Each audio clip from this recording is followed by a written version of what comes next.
اور آج ہم آپ کے لیے اس کا حصہ دوم یعنی آخری حصہ لے کر آئے ہیں، یہاں کے بازاروں کا، یہاں کے کھانوں کا، یہاں کی مشروبات کا اور سب سے بڑھ کر یہاں کی مٹھائیوں کا ذکر کریں گے۔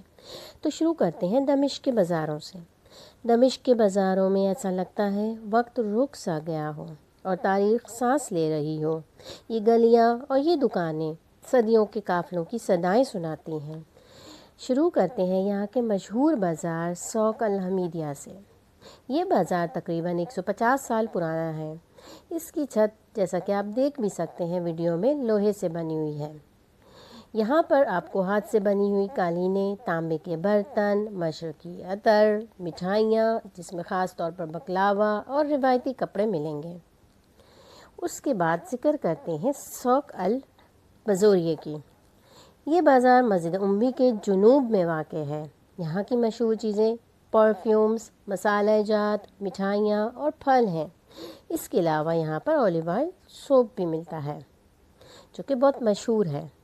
یہاں کی خاص بات یہ ہے کہ جب ہم اس بازار میں چلتے ہیں تو ایک طرف پرانی عمارتوں کی خوشبو آتی ہے تو دوسری طرف سے مسجد اموی کی خوبصورت جھلک نظر آتی ہے۔ اس کے بعد باری آتی ہے وہاں کے ایک اور مشہور بازار سوق الحریر کی۔ عربی میں الحریر کا مطلب ہے ریشم۔ اس بازار کو اس لیے یہ نام دیا گیا کیونکہ یہاں ریشم اور دیگر مشرقی کپڑے خاص طور پر مقبول تھے اور آج بھی ہیں۔ 16ویں صدی میں دمشق کے گورنر نے اس بازار کی تجدید کروائی۔ تو جناب اب بات کرتے ہیں سوق مدحت پاشا کی۔ اس بازار کو رومیوں نے ستونوں والی سڑک کی شکل میں تعمیر کروایا تھا۔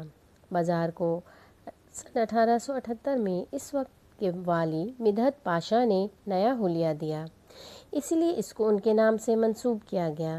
اسے عام طور پر سوق الطویل یعنی طویل بازار بھی کہا جاتا ہے۔ اس کے بعد باری آتی ہے سوق الصوف۔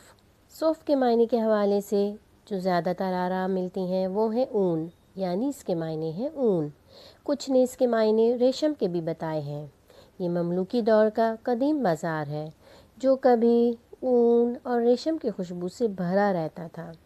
آج یہاں رنگ برنگے کپڑے، جھلملاتے زیورات اور فیشن کی دنیا سجی ہوئی ہے۔ تو اب بات کر لیتے ہیں یہاں کے کچھ کھانوں کی۔ ناظرین کرام، دمشق میں قدم رکھتے ہی یوں محسوس ہوتا ہے جیسے ہوا میں خوشبوؤں کی محفل سجی ہو۔ تندور سے نکلتی خستہ روٹیاں، کوئلوں پر سلہکتا ہوا کباب، زعفران اور دار چینی میں بھیگی ہوئی حلوے کی مہک۔ دمشق کا ہر کھانا ایک داستان ہے۔ سب سے پہلے بات کرتے ہیں ہم وہاں کے ایک مشہور کھانے کبے کی۔ کبے باہر سے خستہ، اندر سے نرم اور جوسی ہوتا ہے۔ یہ باریک گندم اور قیمے کو ملا کر گول یا بیضوی شکل میں بنائے جاتے ہیں۔ ان کے اندر پیاز اور قیمے کے علاوہ مسالہ جات بھی مکس کیے جاتے ہیں۔ تو اب باری آتی ہے متبل کی۔ یہ کھانا بینگن، لہسن، لیموں کے رس، طحینی، دہی اور زیتون کے تیل سے تیار کیا جاتا ہے۔ تل کے پیسٹ اور دہی کی آمیزش سے یہ بہت نرم و ملائم بنتی ہے۔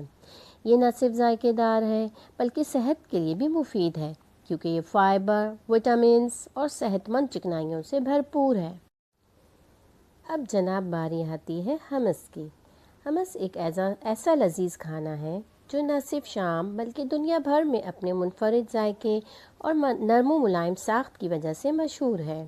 یہ چنے، زیتون کے تیل، لیموں کے رس اور تل کے بیج کے پیسٹ سے تیار کیا جاتا ہے۔ دمشق کے پرانے بازاروں میں تازہ تیار ہونے والا حمص مٹی کے برتنوں میں پیش کیا جاتا ہے اور اس کے اوپر زیتون کا تیل ڈالا جاتا ہے۔ تو سوچیں ناظرین کرام کتنا مزیدار لگتا ہوگا۔ تو اب باری آتی ہے شاورما کی۔ شاورما تو پاکستان میں بھی بہت مشہور ہے۔ دمشق کی گلیوں میں چلتے ہوئے آپ کو ایک خوشبو اپنی طرف کھینچ لیتی ہے۔ یہ ہے اصلی شاورما کی مہک جو صدیوں پرانی عربی تراکیب کا ایک شاہکار ہے۔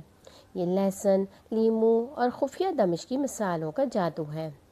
اس کے گوشت کا سنہری پن اپنی طرف توجہ مرکوز کر لیتا ہے۔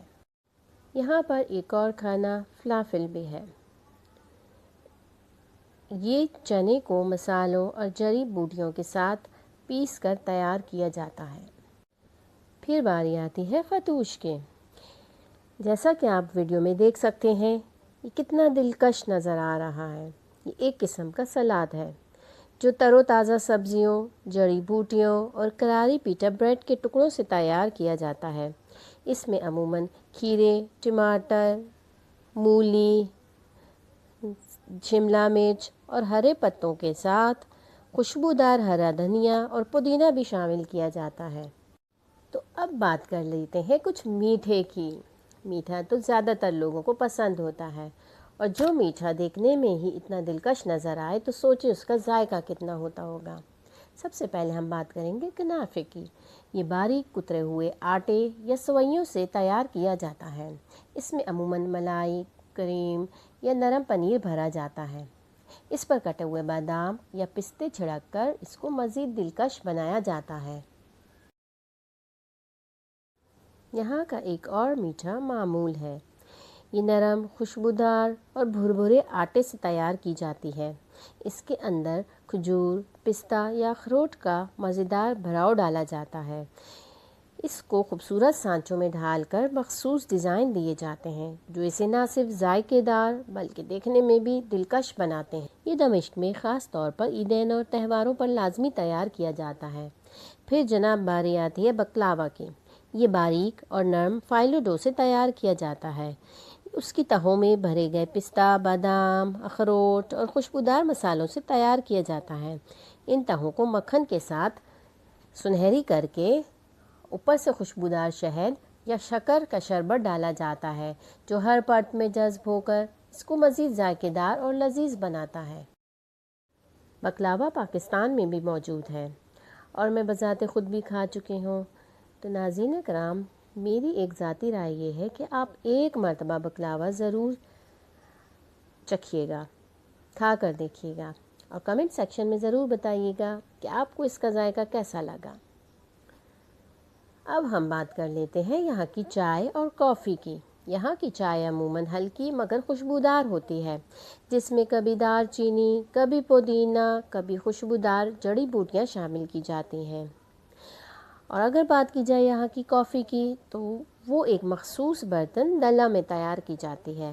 اس میں اکثر الائچی بھی شامل کی جاتی ہے۔ ارکے سوس یہاں کا ایک مخصوص شربت ہے۔ یہ ملٹھی سے تیار کیا جاتا ہے۔ یہ ارک ہاضمے کو بہتر بنانے اور گرمی میں فرحت دینے کے لیے صدیوں سے استعمال ہو رہا ہے۔ یہ دمشق میں خاص طور پر افطاری میں پیا جاتا ہے۔ اگر ہم یہاں کے فرنیچر کی بات کریں تو آپ دیکھ سکتے ہیں کہ لکڑی سے تیار کیا ہوا یہ فرنیچر کتنا خوبصورت نظر آ رہا ہے۔ اس پر کتنی نفاست سے کام کیا گیا ہے۔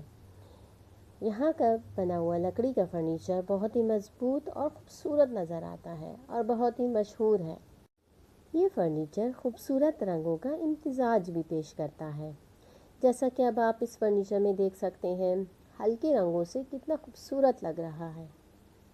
تو جناب، یہ تھی دمشق کی سیر اور کچھ معلومات جو ہم نے آپ کو دمشق کے حوالے سے پیش کی۔ امید ہے کہ آپ کو یہ سیر بہت اچھی لگی ہوگی۔ ناظرین کرام، کبھی اگر آپ کو ایسا موقع ملا کہ آپ دمشق جا سکیں تو وہاں گھومنے پھرنے کے بعد، سیر و تفریح کرنے کے بعد جب آپ اپنے ملک میں واپس آ جائیں گے تو ہمیں کمنٹ سیکشن میں ضرور بتائیے گا کہ آپ کو وہاں کی سیر کیسی لگی۔ دمشق کی آراء سے ہمیں آگاہ کرتے رہیے گا کہ آپ مزید کس قسم کی ویڈیوز دیکھنا پسند کریں گے۔ آپ کی رائے ہمارے لیے بہت مقدم ہے۔ ویڈیو پسند آئی ہو تو لائک، شیئر اینڈ سبسکرائب کرنا نہ بھولیے گا۔ اللہ حافظ، ہمیں اپنی دعاؤں میں یاد رکھیے گا۔ السلام علیکم ورحمۃ اللہ وبرکاتہ۔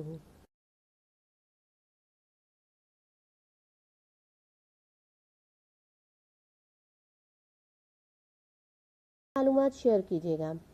مزید اپنی آراء سے ہمیں آگاہ کرتے رہیے گا کہ آپ مزید کس قسم کی ویڈیوز دیکھنا پسند کریں گے۔ آپ کی رائے ہمارے لیے بہت مقدم ہے۔ ویڈیو پسند آئی ہو تو لائک، شیئر اینڈ سبسکرائب کرنا نہ بھولیے گا۔ اللہ حافظ، ہمیں اپنی دعاؤں میں یاد رکھیے گا۔ السلام علیکم ورحمۃ اللہ وبرکاتہ۔